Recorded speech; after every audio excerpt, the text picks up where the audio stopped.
સાબરકાંઠા જિલ્લાના વડાલી ખાતે નવીન બંધાનાર આઈટીઆઈના ખાતમુહૂર્ત પ્રસંગે શ્રમ અને રોજગાર મંત્રી વજુભાઈ વાળાએ જણાવ્યું છે કે ગુજરાત આજે સૌથી ઝડપથી વિકસતું રાજ્ય છે।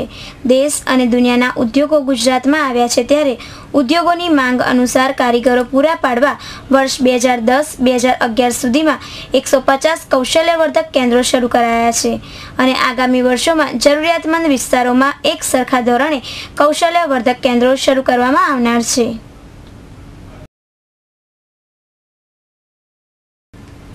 વડાલી ખાતે રૂપિયા 6.14 કરોડના ખર્ચે અદ્યતન ઔદ્યોગિક તાલીમ સંસ્થા મકાનનું મંત્રીશ્રીએ ખાતમુહૂર્ત કરતા વધુમાં જણાવ્યું હતું કે કૌશલ્યવર્ધક કેન્દ્રોમાં 1.16 લાખ વિદ્યાર્થીઓ તાલીમ લઈ રહ્યા છે, જેમાં 55,000 બહેનો છે।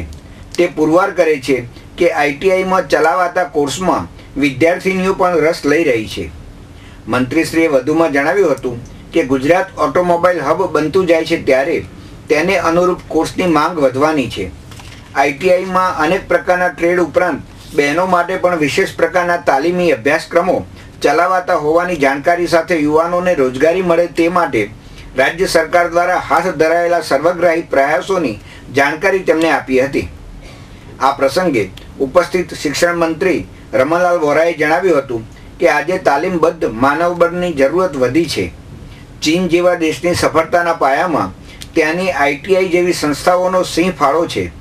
તેમણે વડાલી અને ઈડર તાલુકામાં શિક્ષણની અનેકવિધ સંસ્થાઓની વિસ્તૃત જાણકારી આપી હતી અને હાલના તબક્કે થયેલા આમૂલ પરિવર્તનથી નોકરીની ઉપલબ્ધિ વિશે પ્રકાશ પાડ્યો હતો।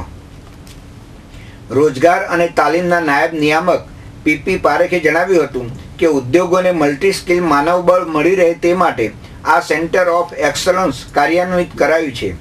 તેમણે વિભાગ દ્વારા કાર્યાન્વિત યોજનાઓની રૂપરેખા આપી હતી।